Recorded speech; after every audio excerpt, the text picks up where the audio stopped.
because it's time for Nerdy for 30, the podcast where we talk about nerdy-ish movies for 30-ish minutes. My name is Kevin Bauer, aka the Critic's Choice. With me, as always, the People's Champ, Tim Keck. Yeah. And today, the summer of X-Men continues. We are continuing this saga that we decided to do, which is covering all the X-Men movies before Deadpool and Wolverine comes out as a celebration, both of our love for the X-Men and our love for the King, Ryan Reynolds. And today, that path, that journey has taken us to X-Men First Class. Tim, what did you think about this movie on the rewatch? I remember when this came out really liking this and thinking it was cool. And it's kind of like a fun reboot of movies that were pretty good, but kind of tarnished by X3. Kevin, is this a good movie or is it just great casting?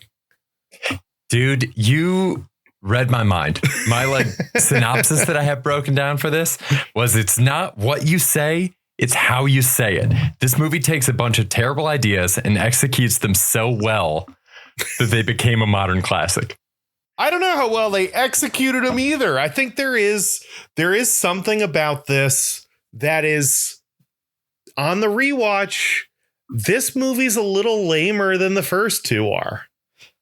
There's moments in this one I'm embarrassed at times for the people on screen. I feel like some of the things they do are so lame. Like the first two movies. Any of the stuff with the young X-Men is bad. Any of the stuff with the Young Mutants, terrible. Just super fucking cringe. Like in the first two movies, there's cheesiness. Like the lines are cheesy, but they're badass comic book cheesy. Like they're ridiculous because they're so intense and over the top. And this one is just like friggin' weird. Like there was the my biggest beef is the Mutant and Proud line, which is the dumbest slogan I've ever. It's terrible. I don't know. Mutant and Proud. It's kind of interesting that that's used against them. And then she uses it to rally people. And they're trying to give Mystique some kind of an arc, I guess, with that. Which the way the X-Men and the people in this movie view Mystique is very interesting. And I want to talk about that. But the Mutant and Proud thing is so friggin' lame. Every time she says it, I'm embarrassed for her. There's line reads like, how are we going to get the jet? Do we know how to fly the jet? And he's like, I designed it. And then that's the big, the scene builds for him to say, I can fly the plane. I designed it. So fucking lame. There's a scene where Beast is taking Mystique's blood and they're having a conversation. And then she very melodramatically goes, take the blood. And I was like, this sucks. This is what kind of Twilight bullshit is this? Also, Charles Xavier's catchphrase, clear your mind, is so fucking lame, so fucking stupid, embarrassing to deal with. And James McAvoy is crushing it. I think this version of Professor X is probably a more comic accurate one than what Patrick Stewart does in the first two movies, because he's arrogant. He's a dick. He is aggressive, he's conceited, he's just such a more complex character than Patrick Stewart being the omnipresent good guy in the first one. But clear your mind, he's got Michael Fassbender in a bear hug under the ocean while Michael Fassbender is trying to rip a submarine out of the water, and the only thing he can say to Magneto is clear your mind. Try to clear your mind. Has anyone ever said to you, clear your mind? Ever once? Even if you're doing a meditation or a yoga thing, I've never had anyone tell me to clear my mind. Yeah, I think honestly, only in the context of a headspace guided meditation. That moment stood out to me too, where it's he's never met Eric before. This is a stranger that is pulling him to the surface of the water. Eric comes up and is relatively calm for the situation. Yeah. And Charles is next to him just going, clear your mind, dude. Just clear your mind. Just clear your mind. Clear your mind. It's what kind of makes sense. It would kind of make sense if it was a situation where like Eric is like screaming in his brain, but only Charles can hear it. And like if we saw like some more anguish on James McAvoy's face to indicate that like he was really upset by all the noise going on. But no, it's just like a pretty calm conversation with James McAvoy telling him like, calm down, dude, just calm down. Or even just say calm down. Say relax. Say it's okay. Clear your mind. Just like the quip. The quote, the writing in this is bad at times. And I find those things embarrassing, which I don't remember the first time I watched it. But on rewatch now, it's like, these are friggin' lame. There are admittedly a lot of rough moments in this. But the reason that I said that it was incredible execution is because this shouldn't have worked at all, dude. This idea, if you pitch it, this shouldn't have worked at all. How shouldn't this have worked at all? This is great. What? Why wouldn't this have worked? Because it sounds ridiculous. It's an X-Men prequel where Professor X, Magneto, and Mystique are dropped into the Cold War. The presence of Mystique in this context was unprecedented for X-Men previously. She's not a part of this relationship. If you just pitched me like Professor X and Magneto, like sure, Mystique has had a lot of character work done in the comics since. The way that most of the audience was familiar with her is basically Rebecca Roman Stamos being naked. If we're being honest, it's like an incredible special effect, one that was completely jarring for a lot of reasons when they rolled it out in the earlier movies. And then it's like, yeah, OK, so we're going to take these people who are established as having a long running friendship and they are crucially important to each other's origin stories. We're going to throw Mystique in there and then we're going to drop them in the Cuban Missile Crisis. And it's like, what are you talking about? It's on par with how Sony, there were leaks for the Sony emails. And it was revealed that in like the mid 2010s, they were working on a movie where Aunt May was a secret agent. This is on par with that as a pitch, but they somehow pulled it out. There is a love triangle in here. Professor X and Mystique are roommates. Like there are moments in this movie that are just kind of like roommate comedies with Professor X and Mystique. It's ridiculous. And they still pull it off. And there's a couple scenes in here. I mean, if we're talking about what does work, every single thing with Fassbender's Magneto is fucking tremendous in this movie. Like I think honestly, if you break it down to like the charisma of Jennifer Lawrence and James McAvoy just being like just so fucking powerful. Like both of them can fully run their own movie. And then you add on Fassbender's Magneto. I'll watch this 10 more times before I die, minimum. It's incredible. The two, James McAvoy and Michael Fassbender, carry this thing, I think, incredibly hard. Jennifer Lawrence, I think you're right. I mean, I remember watching it and being like, what the fuck is Mystique doing here? And she doesn't go away because Jennifer Lawrence only gets more and more famous as these movies keep going until she begged them to kill her off. She didn't want to do it anymore. I mean, Jennifer Lawrence becomes the most famous person in this movie. Like rewatching it, she's the most famous person, the most successful of all these people. So and they give her nothing. She's got nothing to like. This movie fully does not work if it's not Jennifer Lawrence. I don't know of another person that would even be remotely watchable given these scenes. Like that's what I'm saying. Like this is like it's wild that this movie is watchable, let alone like good, let alone even watchable. Any scene that James McAvoy or Michael Fassbender is not in really struggles for me. Yes, really flounders. The scenes where it's like the group are hanging out while the grown-ups are away. And they're like all showing each other their powers, and they have to do that thing where they're like having a great time. So they all have to like dance by themselves at a party, which is something no one has ever done in the history of parties. Have you ever invited 4 people over and then one of them just gets up and dances in the corner and laughs to herself? Like, what is this behavior that is somehow acceptable in movies? It's so weird. Banshee breaks this glass that is suddenly back the next time we see them. They must have replaced it because it shatters twice. It shatters from Banshee and then it shatters when Sebastian Shaw and them show up. So it's crazy. But I guess they cleared up the statue that Havoc ripped apart. I don't know. Something is missing with these guys. And I think it's a little hacky because this was destroyed at the time. I don't know how much we need to touch on it, but Darwin was done so freaking dirty in this. Oh my God. Yeah. Not only as a character, but as a black man in this movie when they reference like enslavement and they just pan the camera over to him and just linger for a while, it's friggin' weird. It feels exploitative. It's uncomfortable. And then Darwin, whose superpower is that he can survive anything. That's his entire power, is that he cannot be killed. He will survive. He will adapt. Is killed. He's the first one killed. This is my number one beef. This is my number one beef. God. Oh, God. If he was a white guy in this movie, you think he would have survived? I don't know, man. Maybe. It's freaking lame. It's insane. So lame. I thought for sure that we were going to, at the very least, get a post-credit scene where we see basically like Darwin as a statue and some of the stone crumbles off and he's still alive underneath. Because it's fucking Darwin. This is what he does. Nah. What are we doing? He was also like, of the roster of young mutants they have in this movie is so bad. Even the Brotherhood mutants that like Sebastian Shaw has working for him. So bad. Such a lame lineup. I do not care about Riptide, the Cyclone guy, at all. I do not care about this version of Angel. The second I saw Riptide, I was like, is this really the best henchman we've got?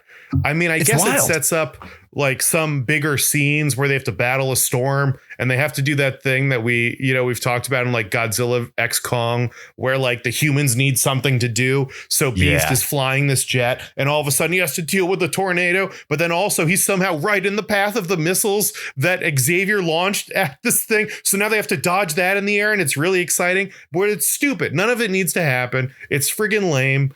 And sorry to get to your point. I was shocked by that. You'd think he would want a bruiser in that spot, but maybe he's the bruiser. Maybe he doesn't need it and he needs a tornado guy.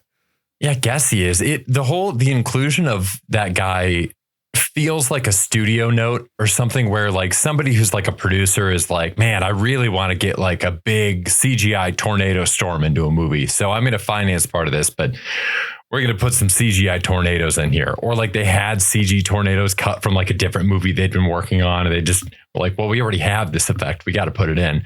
Same thing with Havoc's fucking hula hoops, dude. Those are maybe the worst thing this entire movie. They give him the chest piece so he can at least do like a beam out of his chest.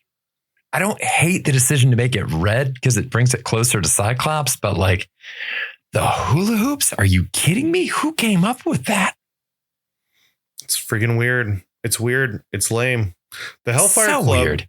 What do you think of Kevin Bacon? Because I kind of like Kevin Bacon in this. I do like him. Sebastian Shaw. I don't know if it's necessarily great casting with Kevin Bacon, but it's Kevin Bacon, so he's great. January Jones has like really nothing to do, and then Riptide and Azazel like hang out, which is neat. It's neat to see an evil Nightcrawler and see him do these things that our Nightcrawler would never do. So that's kind of neat. He's stabbing people. He's teleporting straight up and dropping them. That's a great scene. Oh, it's wild.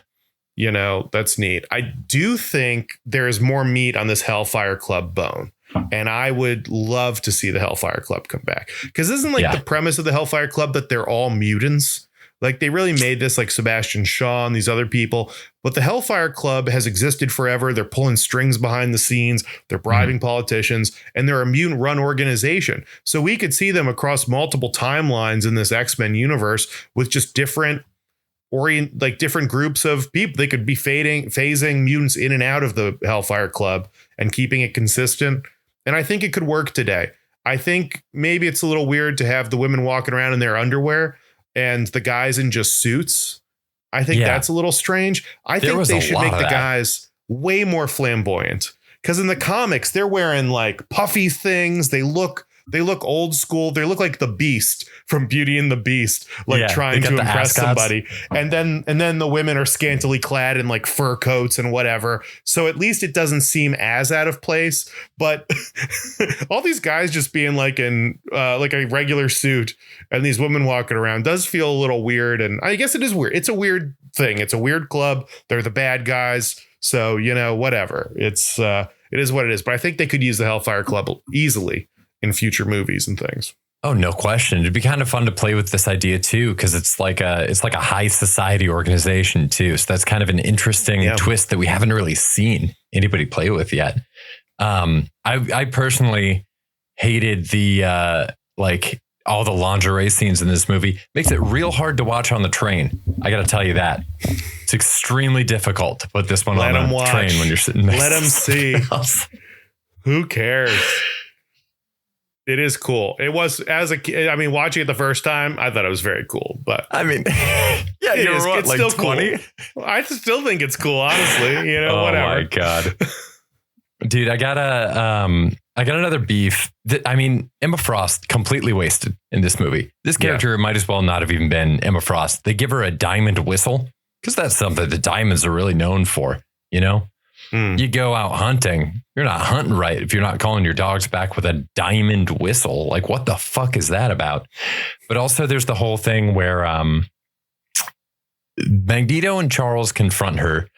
Yes, Magneto restrains her by bending an aluminum bed frame around her neck. She's made of diamond and the diamond cracks. And then she changes back to human form. And Magneto says, don't worry, she won't be shifting back into diamond form again. If she does, just give her a tap. So suddenly Magneto knows how her diamond form works.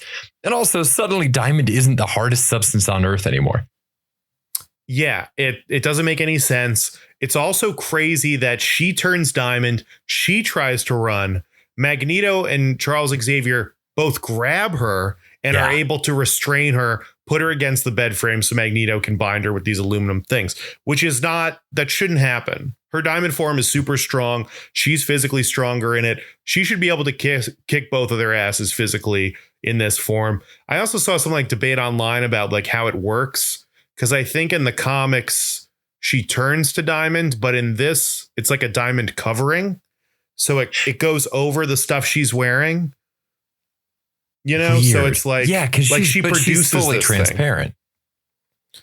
But then she becomes transparent. But it's not her changing. She's being covered in this thing. It's like spreading from her to cover what's on her. You know, like Colossus turns to steel. Right. If Colossus is wearing a shirt, he's still wearing a shirt under this. If Emma Frost is wearing a shirt in this movie, the shirt is now diamond in a part. Yeah, I hate it. I totally hate it. It's weird. It's really weird. This is also a movie where angels' tattoos turn into wings. And I think that's dumb as shit. There's suspension of disbelief, and then there's tattoos turning into wings. It's just dumb as hell, dude. Is that the weirdest power in this? Is that the weirdest mutant thing? Maybe. Everything else kind of works for me. I mean, the Havoc thing is crazy. I think Banshee's kind of cool. I like this interpretation of Banshee. It'd be fun to later on see an older version of this character. Sure. That'd be badass. Who would you want to see play him if they brought Banshee back right now for an X-Men movie? I don't know. What if they got okay, I got two pitches for you. Ron Weasley. Sick. Wow. Ron Weasley, or we go full on crazy and go Conor McGregor. Something like that, where he's just shit faced and he's talking shit.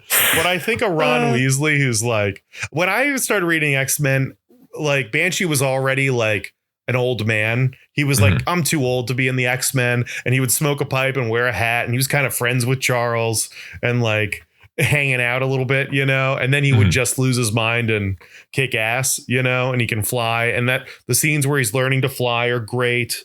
The scenes when people are learning to use their powers are pretty lame. Nicholas Hoult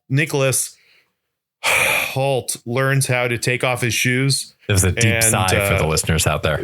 Yeah, Nicholas Deep Sigh Hoult. He learns to take off his shoes. He learns to take off his shoes, and that's his growth. And then, I don't know, Havoc does the thing with the hula hoops and whatever. Then everyone learned, I guess. I don't know. But then Magneto turns an entire. So what would you call that? What is just satellite dish? Like a communications dish in general? I thought that was weird. Was Charles Xavier kind of out of nowhere says the strongest point. I wrote it down. What does it say? What is he's it's the point between rage and serenity. What is that? What does that mean? What is the point between rage? Calm your mind. Please calm your mind, dude. Honestly, I'm going to need you to calm your mind right now. What's the middle of rage and serenity? Just like fine, just normal, like you're just neutral. It seems like because he accesses a wonderful memory of his mom, and then Magneto starts crying, and then he's stronger. So it seems like he's really just looking for serenity. Why is it a point between rage and serenity? What is this trick? It should be like, well, he's learning that good memories are stronger. It's a better source of thing. It's not anger, external factors. It's like internal confidence and belief that what he is doing is right and that he is correct. And that's what drives him. And that's what's interesting about Magneto as a character, is that he is right in a lot of ways. And he at least believes he is right with all of his being. And so that's what's inspiring him, as opposed to pure revenge. Yeah, that could be growth of some kind. But serenity, it is serenity. He was just looking for serenity. By the way, okay. Since we're talking about Magneto. Yeah. Thief. Magneto's knife scene. Oh, is so cool. The coolest thing since X2 and the whatever Magneto getting out of prison. Iron in your blood. And that was awesome. The knife thing is so cool. And I could have watched a whole movie of Magneto just going around killing Nazis.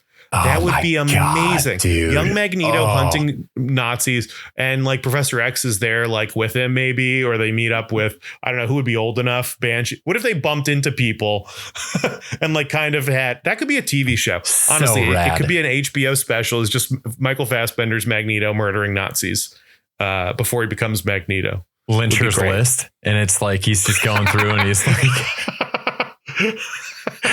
killing them off one by one, going up the food chain. That would be so cool. It'd be amazing.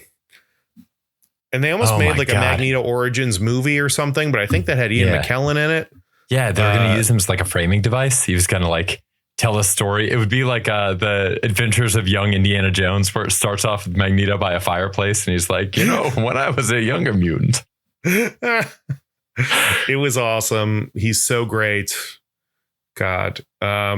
He's seriously so cool, man. I got a Magneto question for you too. Yeah. Maybe it's more of a Charles Xavier question. There's that scene at the end of the movie where Professor X is trying to tell Magneto not to kill Sebastian Shaw. And Magneto pushes the coin through Shaw's head as Charles is in Shaw's head. And we get that cutting back and forth of like just the excruciating pain that Charles is in. But why? Why did he stay in? Why did Charles need to experience that? What symbolically, I'm really asking, what symbolically was happening? I know that Eric's using the coin, so like obviously that has a lot of importance to him. But like, why have Charles go through that if you're the screenwriter of this movie? I don't know. I think it structurally makes sense. What is the method behind it? I don't know. I think it's a great scene where they're fighting. Sebastian Shaw's kicking Magneto's ass. Magneto's body is being thrown into the wall, which shatters the wall enough so Charles Xavier can get in and into his mind and see what's going on. And he's like, yes, whatever you're doing, keep doing it. It's just Magneto getting his ass kicked. Probably the funniest thing in the movie. And then Magneto is able to rip the helmet off and confront Sebastian Shaw. And I think this is like a turning point for Magneto, where he's making the choice that we always knew he was going to make, that he's going to, I think very understandably, kill the Nazi that murdered his mom. Yeah, I think. And I don't think anyone is like, don't do that. No, Magneto. No. Even as a kid, I wasn't like, oh, yeah, he has to go to jail. Yeah. But we have to let the legal system sort this out. Yeah, I was like, yeah, fucking kill him. Wreck his ass. Like, what are we doing? I think once Magneto puts the helmet on, Charles Xavier has no other option, if he wants to see what's happening, than to be in Sebastian Shaw's mind. Mm-hmm. And so I think the scream is that the fact that he is physically in Sebastian Shaw, he can feel Sebastian Shaw's pain and agony as this is happening. And he is also screaming, I guess, at the fact that Magneto is killing this guy, solidifying his path away from Charles Xavier. And I think that's causing him some anguish, probably the combination of the two. It's also badass that he has to push this coin slowly through Sebastian Shaw's head. Because if he throws the coin at him, it's going to bounce off and he's going to do this energy thing. He has to slowly push this coin through it. There's so much symbolism there too, where it's just Magneto's loaded with stuff where it's like the coin, the Nazi guy gives it to him right away. It sticks to his hand, like it's magnetized him. He carries it all this time. And then he just finally is willing to let it go. The coin being flipped is the like title card of this movie. So they show you like a zoom in on this Nazi coin and then it flips to the other side and it's the Xavier's logo. And I'm like, that's kind of strange. If you think about it for a second, it's like, I don't know. Could we have found a different one? Maybe it's just weird. I don't want anything with Xavier's school branding on it anywhere near a swastika. Yeah, it's weird. It's not the analogy we want to be drawing for the X-Men. And then to emphasize it again, when the coin falls out, it lands on the floor with the swastika up after the Nazi dies. So it's weird. The messaging is certainly not as tight in this as the other ones. I did also want to talk about inside jokes with this and like the humor of the movie. And this movie makes a lot of jokes. They're not Easter eggs. I think it's probably a problem with this movie is that the jokes are self-referential. The jokes are, let me shave your head. And he's like, you'll never shave my head. And we know that's a joke because we've seen something else. Like doing your homework is a prerequisite to get this movie in a way that it wasn't for any of the other X-Men movies, you know? Yeah, that's a really good point. Which to me kind of feels like a lack of confidence in themselves to some degree. Or either they're trying to be like self-aware, but it also like kind of feels like a lack of confidence where they're making jokes like, yeah, we know this is different. You know, yeah, we know we're rebooting it feels weak to me. And it's not an Easter egg. People were saying it's not an Easter egg. It's not a reference. It's not something they slip in. It's just that's like a driving force for the humor in this movie. I don't love it. They really locked in on that one joke that hit hard in the year 2000 in the first X-Men movie. What would you prefer? Yellow spandex? They really just locked in on that tone and wrote it for an entire movie. Yeah. Wow. Yeah, that's such a good point. I mean, I don't know. It seems kind of like they weren't even sure if this thing was going to work. I remember when this came out, the general tenor of the actors in the movie after the premiere was elation because they were like, can you believe it's good? There's an interview with January Jones where she's talking about how it's like, yeah, they gave us like 2 months to film a blockbuster movie. Matthew Vaughn's going to have like 3 days to edit this thing. And she's like, I mean, they must know what they're doing. But if I'm remembering it right, I feel like there were like interviews with James McAvoy and Michael Fassbender where they're like, yeah, I mean, it's good. We didn't know if it was going to be good. The production was so chaotic. They had to reshoot so much. They were way over. And I remember there were rumors at the time that like Matthew Vaughn was in the edit bay as they were shooting. And the second unit director was doing the actual directing of the film. And it seems like it was super crazy, but it panned out. And then for the sequel, they just brought Bryan Singer back. So interesting. What was the sequel after this one? That was Days of Future Past. Yeah, they went straight into Days of Future Past, which is also, it feels like, I mean, a lot happened in my life in the years between 2011 and 2014. But it seems like there's a lot more than 3 years that separate those two movies. Like Days of Future Past is like one of the coolest X-Men movies they've done. It's got to be up there. And yeah, it's wild that came right after this. Because I was surprised at how much I didn't love this time around. Looking at it with a critical eye, I was just like all the seams. You can just see if you're looking for bad stuff in this movie, you can easily find it. But it is also just kind of a fun ride with kind of familiar characters. And there's like at least 2 great acting performances that you can kind of like stick to and carry you through this. I wanted to talk Mystique too. Yeah, please. Let's dig into it. Because I think this is something they do really well in this movie is the way they view Mystique.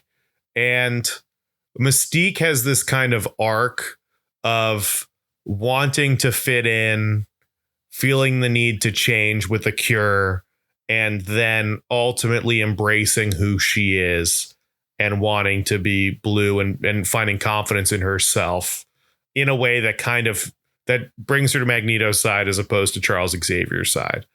And I think it's interesting that Charles Xavier, and this does seem like a very Professor X thing from the comics, he doesn't view Mystique as an equal in this. She is a girl that he found in his house. He feels the need to take care of her. He watches out for her. But are they going to date? Are they going to hook up? No, she's blue. She can blend in with the rest of us, but at the end of the day, she's blue and she's different. And I don't want that side of her. Beast. Then she meets Beast, who is in a similar boat where he has a physical mutation that makes him feel less than. And he talks about, and he's got this flirtation with Mystique, and they've kind of got this love interest thing going. But ultimately, he tells her, you're still ugly. I'm ugly. You're ugly. We need a cure. Like, you need to be fixed. And she kind of comes to grips with that, and that's not really what she wants. And she should be able to live that way, because Magneto is the one telling her, you're like, in that meme that blew up, is like, yeah, your real form. Let me see the real you. No, the real you. And he's the only one who actually likes and respects her for who she is, who she actually is, not what people want her to be, not what all these things. And maybe Magneto doesn't view anybody as his equal, but he at least treats her the way he treats every other mutant. She is the same. I think he genuinely finds her beautiful in that form, because he's so us against them. And it's great. I just think that evolution is great. It's fun to see her character transform, and it gives the other characters a lot to play off of, as far as, Professor X, Beast, Magneto. Then Beast transforms, and they have that moment where he like loses his shit. Magneto's like, you never looked better. And he loses his shit on him. And Magneto's like, I was being honest. Yeah. And I think I kind of think Magneto was being honest.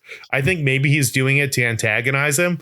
But I think Magneto is so us against them that the more us he sees the mutants, the more he is like on their team. Oh, big time. It's like, like seeing someone in your football team's jersey. You're like, we've got something. Those other guys, no thank you. Those humans, no thank you. But you, looking the way you look, you're clearly in this camp, and I've got your back. Yeah. Yeah, I think that's really good. We've talked a lot about allegories in the different X-Men movies so far, and the whole Mystique arc, I think, is the heart of whatever they're trying to say here, which I don't think is expressed as eloquently as in the first two Bryan Singer movies. And I'm interested to see like how it continues to play out in future movies. But yeah, it's at least we had Jennifer Lawrence for this. Thank God we had Jennifer Lawrence for this, because I don't even think it would have been as good as it was with anybody else. Yeah, you're right. The theme is embodied in Mystique, but it's not fleshed out through all the characters. No, there is a similar retreading of like the Storm thing from X3, where she's like, why would you cure us? We don't need a cure. We're great. And it's like, yeah, you're a goddess. You literally control the web. You are the coolest. You have the coolest power there is. And you're mad at a girl who can't kiss a boy, yet that why she would want to change herself. Yeah. And the idea that Professor X is like, he just seems so dismissive of Mystique and all of these things. And like, it's, there are definitely some parallels there, or Beast, especially, where he's like, you need a cure. We need a cure. He's really pushing this on her. And then she's the one who pushes back and is like, we don't need a cure. Yeah. I'm confident in who I am now. Yeah. Yeah. I dig it. I still have some beefs with it, but because it's not the whole. It's super unclear how the cure wouldn't have taken away Beast's abilities, because Beast's abilities are basically his weird feet. And so if those go away, then like, what's his power? I guess he's Beast smarter than usual. Yeah. I don't like it. He looks dumb. Me neither. He doesn't have anything to do. He flies the jet. He bounces around with Azazel. Havoc is immediately rendered useless. Yep. Banshee kicks ass. Banshee's the only X-Men that rises to the occasion. And I did want to note that we're left with what's our final team. So at the end of the movie, our crew is what? Banshee, Beast, Havoc. Yeah. That's the X-Men at the end of the movie. X-Men. That sucks. That's a horrible group. Who wants these guys? Havoc's, Descending Order, Banshee, Havoc, Beast, but who gives a shit about these guys? They're the ones recruiting stuff. I don't know. It's a bummer, dude. I do have one question. I've been hitting you with some general X-Men questions. We're wrapping up here. And I want to know one thing, Tim. I'm sure you've thought about it. Yeah. If you could have one mutant power, what would you want it to be? I thought you were going to say if, you were dating somebody with Mystique's power, who would you like them to be? I have answers for both. Cool. Let's start with the one I didn't ask and move into the one that I did ask. I'd like her to be herself because I'm not with her for her looks. I could love her for who she is. Well, you aced that one. So good job setting yourself up.